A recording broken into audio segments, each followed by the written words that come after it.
And it's a great pleasure to welcome him to the podium today. Dr. Vishwanatha?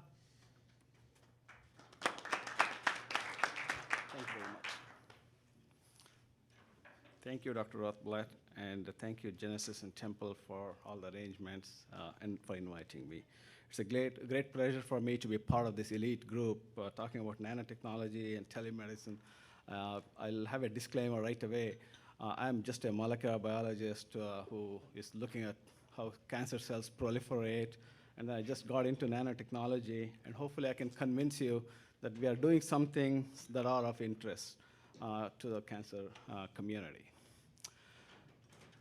So what I'm going to be talking about is biodegradable nanoparticles for cancer therapy, and towards the end of my talk, I'll also talk about what other applications we are looking at in our lab.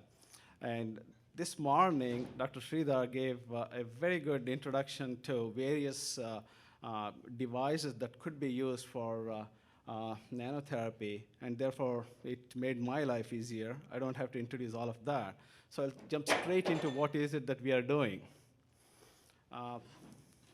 We considered a number of platforms for effective therapy for cancer, and we decided to go with the PLGA for a number of good reasons.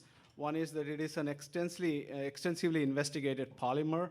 It has been used since the 1970s as the internal suture, and therefore there is a lot of data to show that it is biocompatible, biodegradable, and non-toxic. And as far as nanotechnology application, it has several advantages. The first one is that it is a sustained drug release vector, which means you can actually control the delivery of the cargo, whether it is DNA, whether it is small molecule. Depending upon the formulation parameters, you can actually make the drug release in 24 hours, 48 hours, 10 days. You can go up to 30 days if you want. So I think that is a great asset for this PLGA nanoparticles. We can also control the size, and it is very, very important. Depending upon the cell type, the size of the nanoparticle makes a huge difference. Actually, size can determine two different things. One is the loading efficiency of your cargo, the drug or DNA. It can also make a difference to the transfection efficiency, how well it can enter the cell. The third one is we can actually put in any type of a therapeutic agent using these PLGA nanoparticles. In my own lab, we have used both hydrophobic and hydrophilic molecules. Hydrophobic such as doxorubicin, 5-fluorouracil, HERA. We have now done curcumin. Hydrophilic molecules such as DNA, RNA, small interfering RNA, all kinds of RNA combinations, proteins, and we have put other small molecules. And I'll show you later on that these PLGA nanoparticles are also very, very good platforms for targeted or combinatorial therapies. And I already mentioned, since this has been in the clinic for a number of years, it has not shown any immunogenicity or cytotoxicity. And the most interesting feature is its high transfection potential. Compared to many gene delivery technologies, what we see is even in primary cells, these nanoparticles made of PLGA, you can have nearly 100% transfection efficiency. So when you're talking about gene delivery in tissues, I think this is a great tool. So what makes it biocompatible and why we were excited about this is the fact that it is just a polymer of lactic and glycolic acid, and therefore it goes through hydrolysis to release cellular metabolites, which are the lactic and glycolic acids, and therefore we don't have to worry about what happens to the matrix once it is in the body. Then I'll just skip over some of these. So initially, we were attracted to this nanoparticle, PLGA nanoparticle technology for gene delivery, and then later on, we started looking at chemotherapeutic delivery. And now, later on, I'll also show you about our second generation particles where we are talking about targeted therapy. So in terms of gene delivery, we formulate the DNA-loaded nanoparticles using a water double emulsion technique. Then we use a non-solvent And in the end, we essentially coat the particle with the polyvinyl alcohol. And this addition of this non-solvent really accomplishes two things. One, it minimizes the shear forces, and then it also decreases the particle size. And the shear forces are very, very necessary to control, especially when you're talking about DNA or RNA that you're going to put into these particles. So we have shown that the DNA that we put in, plasmid DNA or other types of DNA, are completely intact when we make these nanoparticles. So how do these particles look like? They're pretty spheric. Actually, I'm sorry that at this resolution we can't see. In panel C, we actually coated these particles with an antibody, and then we used immunogold to look at the particles. And even though it doesn't look very clear, if you see the light shaded circles are all the particles, and around it, if you look closely, you will see dark spots, which are antibodies that are decorated around these nanoparticles. The advantage of these particles also is that once you make them, you can lyophilize them, you can keep them at 4 degrees indefinitely, and you can take it off the shelf and then use it, just resuspend it in buffers, and then use it again. So I think it's an off-the-shelf nanotechnology, which is, again, very, very useful for practical applications. I told you that we can control the size of these particles just based on our formulation parameters. So you can see in A, we have nanoparticles which are centered around 200 to 300 nanometers, whereas in panel C, it is centered around 100 nanometers.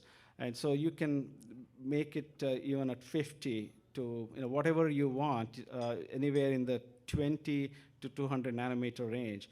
You can control the size of these nanoparticles. This is one piece of data that we recently got from using primary cells, wherein we had the nanoparticles that were coated with a dye Nile red. And then you can see that pretty much every cell has taken the nanoparticles. The primary cells are very, very difficult to transfect. If you look at the liposomal or any other way of transfecting, you rarely get more than 3 to 5% of the cells take up. Whereas with nanotechnology, we nearly get 100% transfection of any cell types, essentially, that we have looked at. So it's okay that the particles are taken up, but how do you know that these are functional? So what we are showing here is nanoparticles that are decorated with sulfurrhodamine, which is the red dye on the matrix of the particle itself. But within the particle, we put the green fluorescent gene for green fluorescent protein.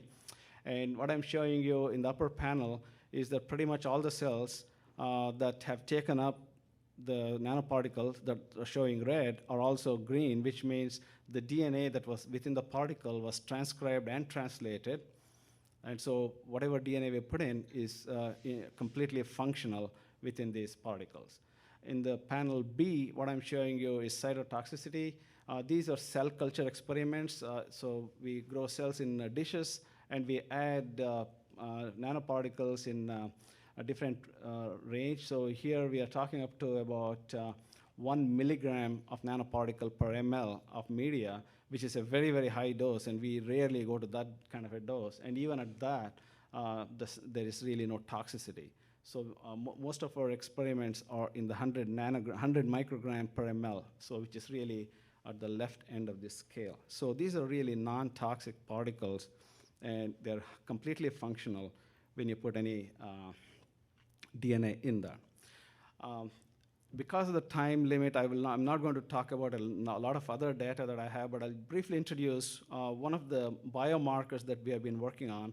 It is a protein called annexin A2, which is very much involved in cell migration and angiogenesis. So we are looking at it as a target for cancer therapy.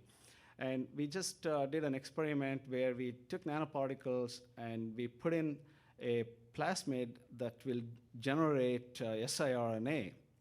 And then we transfected prostate cancer cells with these nanoparticles, and we wanted to see if inhibiting annexin A2 expression in these cells would reduce cell migration. And sure enough, panel A is where we have a control nanoparticle, where you see cells are migrating out of an agarose B that contains all the cells. Panel B is where we specifically inhibited annexin A2 expression, and there are relatively very, very few cells that are migrating out. So you can completely inhibit biological function of the prostate cancer cells by inhibiting annexin A2 expression through the nanotechnology. We can also show inhibition of cell proliferation. Basically, the dotted line that you're seeing at the bottom is where we had siRNA against annexin A2 delivered to DU145 prostate cancer cells, whereas the top two lines are either with the control empty nanoparticle or with no nanoparticle treatment. So we went on to do some in vivo experiments in a mouse model using xenografts, and the bottom line is delivering the nanoparticles using the siRNA technology that we, for annexin A2, we could not only slow down the tumor growth, in many cases the tumor was completely eliminated.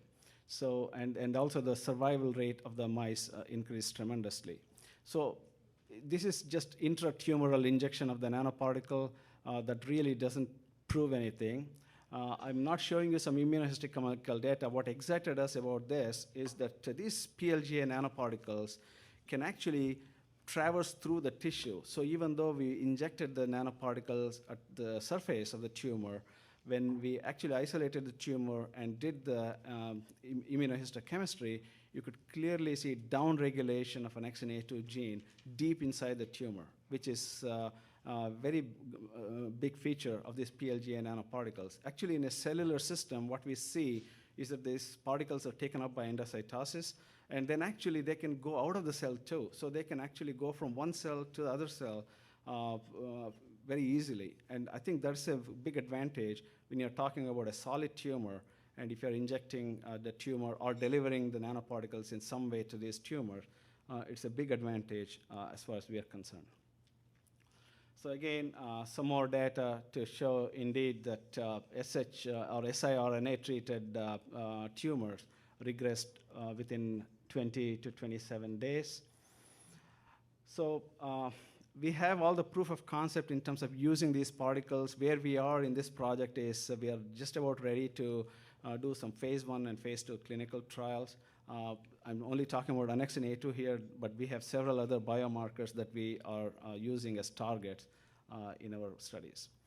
The next program I want to just discuss is delivery of curcumin using nanotechnology. So we have made nanocurcumin particles. Curcumin, as you know, is a compound that was originally thought to be a chemopreventive, but more recently there have been several clinical trials where they are using curcumin as a chemotherapeutic agent. The problem with curcumin is that it is poorly dispersible in water, and you cannot just directly inject curcumin, and its bioavailability is very, very low.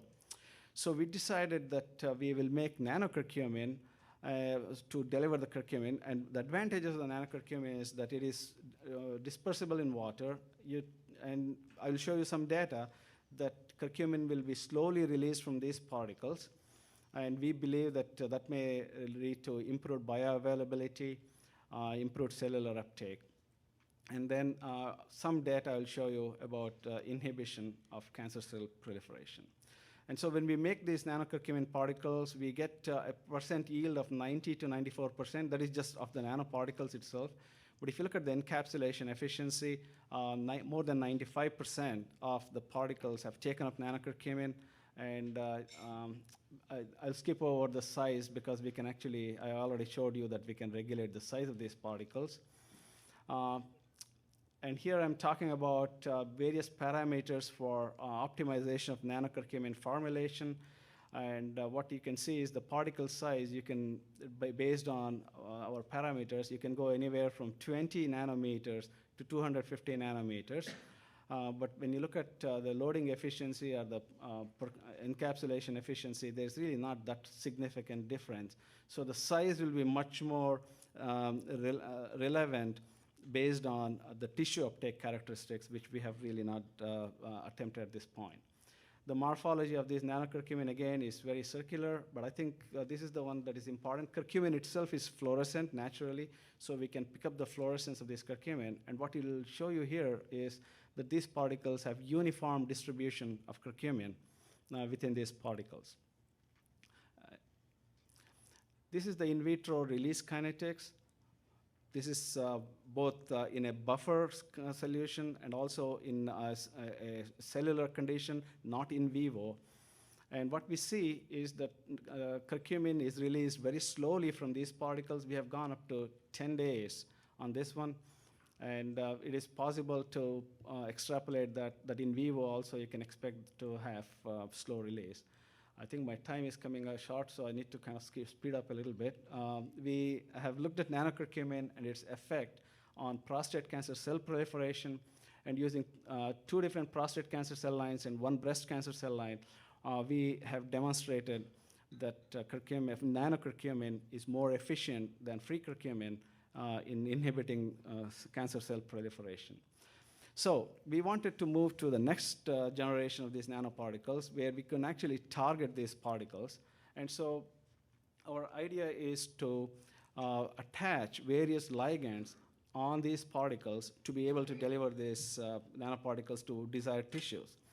So we have come up with various chemistries wherein we can add linkers to the surface of these particles. Remember, these are spheric. I mean, it's almost like a round ball, and on the surface of that, you can put linkers, and then it is off the shelf, so you can take these particles off the shelf, activate the linker, and add whatever ligand you want to add to it. And we have been able to attach a number of different ligands, antibodies, peptides, etc., proteins, small molecules. We have added N-acetylcysteine, and I'll show you one piece of data on that one too. So our idea is that we make the PLGA nanoparticle activated by actually add linkers, and then keep it with us. It's off-the-shelf thing. And then once you want a particular antibody added onto that, all you have to do is activate these nanoparticles. Then it'll attach the protein. Then you can deliver it. We have been able to successfully do all of these steps. I'll just skip over that. That looked like an interesting slide. I don't know why even the colors are not showing up in here. So, good. What this is we added the linker, we added an antibody, we just did not activate the linker. So the particle is there, the antibody is there, but we did not activate the linker. In that case, we did a co-culture of 2 cells, one expressing a receptor, one not expressing a receptor, together in the same dish. And then we said, if we don't activate the linker, what happens? All the cells took up the dye. Okay, this is nanoparticles containing sulforhodamine. Whereas if you activated the linker, then what happens is cells that express the nanoparticle, the receptor, take up the nanoparticles preferentially. Cells that don't express the receptor either do not take up or take up at a very low level. So at least in proof of concept, we have shown that you could target these PLGA nanoparticles using specific ligands on the surface. I'll just briefly introduce another topic where it's not cancer, but one of the problems that some of my colleagues who work in the eye area have shown is the fact that glaucoma and loss of vision occur because of retinal ganglion cell death in the back of the eye, and there's no way for them to deliver either a therapeutic or a gene to the back of the eye. So people have done a lot of things where they take the vitreal injection and then deliver drugs. That's a painful procedure, but apparently people do accept injection into the eye once in a month or so, but they don't want it to be any more frequent than that. So we said, can we deliver nanoparticles for sustained release of therapeutics as well as genes. So what we did is, just as a proof of concept, we took again the nanoparticles that had sulfurrhodamine on the surface and green fluorescent protein inside. We injected into the vitreous, and we looked at how long it takes for these nanoparticles to go to the retinal ganglion layer. And I don't know if I have a pointer here. Yes, here, I will show you. This red one is. Okay. So I point Just there. that point Okay. Basically, these big dark green cells that you see and the red ones you see, these are the retinal ganglion cells. And what we are showing is that these retinal ganglion cells actually take up the DNA and are expressing the DNA very clearly. And this is the inner nuclear layer and outer nuclear layer. So where we injected it is somewhere way out there. So it has really traversed all the way into the retinal ganglion layer. And this is very, very exciting that you can have these nanoparticles that once you inject, they can be used indeed for some kind of gene therapeutic protocol. The last application that I just want to show you briefly is application of these multifunctional nanoparticles for reducing reactive oxygen species, the burden in various disease states such as COPD, glaucoma. So what we thought was if we take these nanoparticles and on the surface put N-acetylcysteine or any other antioxidant, and then inside the particle we put a gene which is an antioxidant enzyme. So then what happens is you can not only get an immediate reduction in the reactive oxygen species burden, but also a sustained release of an antioxidant enzyme so that there could be therapy from this. So as a proof of concept, we attach N-acetylcysteine on the surface of these particles, and then we were able to show that in the retinal ganglion cells, apoptosis induced by IAA is reduced by nanoparticle delivered N-acetylcysteine. And as I'm speaking today, we are conducting a study where we are using pig eyes and we are injecting these multifunctional nanoparticles where we have superoxide dismutase gene inside the particle and N-acetylcysteine decorating the particle to see if indeed we can see reduction in ROS in these species. So those are the various applications we are looking at. I think it is beyond just the cancer. You can look at these sustained release nanoparticles for multiple therapeutic applications. Just want to acknowledge Dr. Art Braden and Dr. Mukherjee who have been working with me on this project. Thank you very much for your time. Thank you very much, Dr. Vishwanatha. I see people approaching the microphone. As usual, please announce your name and organization. Eli Greenbaum, Oak Ridge National Laboratory. Thanks for a really interesting talk. So just a quick question. You showed the migration of your nanoparticles from the injection to the retina. How long did that take? We see the GFP expression in the retinal layer in 24 hours. We have not, just because of the fact the injection and then waiting for that. So now we are looking at the shorter time frame. Unfortunately, I don't have a mechanism in which I can actually do live imaging. If I had that, we could actually track it in shorter time periods. Do you have a rough idea just for the physical migration, forgetting about the expression, but just the migration from the point of injection to arriving at the retina, about how long that takes? The earliest time point, like I said, we have done is 24 hours. I really don't have any other than the time point that we have. Thank you. Gary Craig, University of Maine. What was the linker molecule used for your antibody? We have tried a whole bunch of linkers. Because it's under the IP application at this point, I don't think I can tell you that, but we did try a whole bunch of linkers. We have found 3 or 4 of them work very, very well. They're very stable when you keep them at 4 degrees. Okay. The studies with Kester, Penn State College of Medicine, the intravitreal experiments you showed are very interesting. Have you tried subconjunctival delivery as a depot? I mean, No. I may refer you to some work that just came out of Penn State, Tal Lowe's work using a nanodendrimer for subconjunctival release of insulin, let's say, for diabetic retinopathy. It may be another way to use nanotechnology as a depot storage to get to the posterior segments of the eye. Actually, we are thinking that why even inject into the vitreous? Since this is sustained delivery vehicles, why not just put it as an eye drop and see if it actually does traverse? And those are experiments we have planned. I just don't have the personnel to do it, but we will do And that. as long as you're discussing topical delivery, we have nanoliposomes that have been used for that too. Yeah, So- thank you. Hi, I'm Dave Zhang from Caltech. I was wondering what quantities of DNA and whether you've also tested with RNA trying to stuff it into these nanoparticles. What kind of quantities can you get in? Do you just care about one copy per nanoparticle, or? You can put as many as you want, actually. I think the size of the particle is dependent upon how much you put in.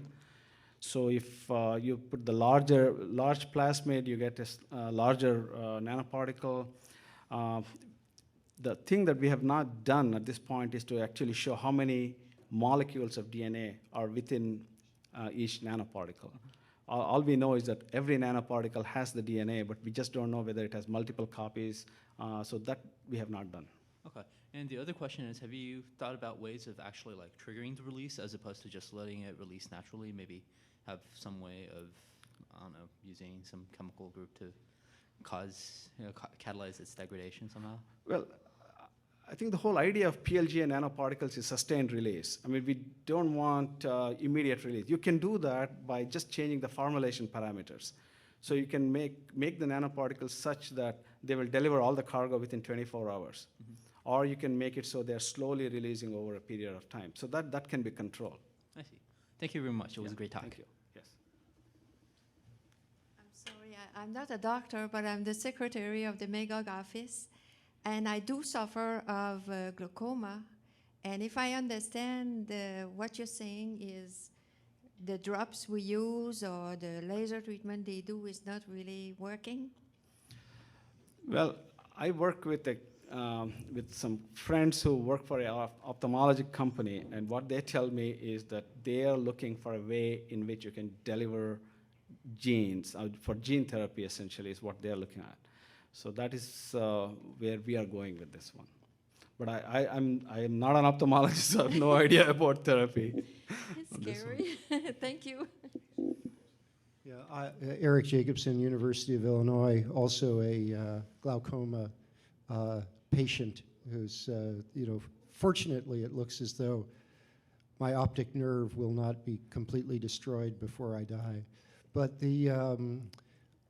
But I wonder if when you talked about the retinal problems, if you were really talking about macular degeneration rather than glaucoma, because I think the glaucoma is one of the common causes is abnormally high intraocular pressure, which damages the optic nerve, which is really a different sort of problem from the retinal degeneration. When I was talking about the reactive oxygen species, I think that's basically what I was alluding to. This multifunctional particle, when you're reducing the ROS, we are also indirectly reducing the intraocular pressure too. I think that's what the animal model we are looking at currently is one where we are going to be monitoring the IOP after we deliver the nanoparticles. I think that's really where we are heading on this one. Thank you very much.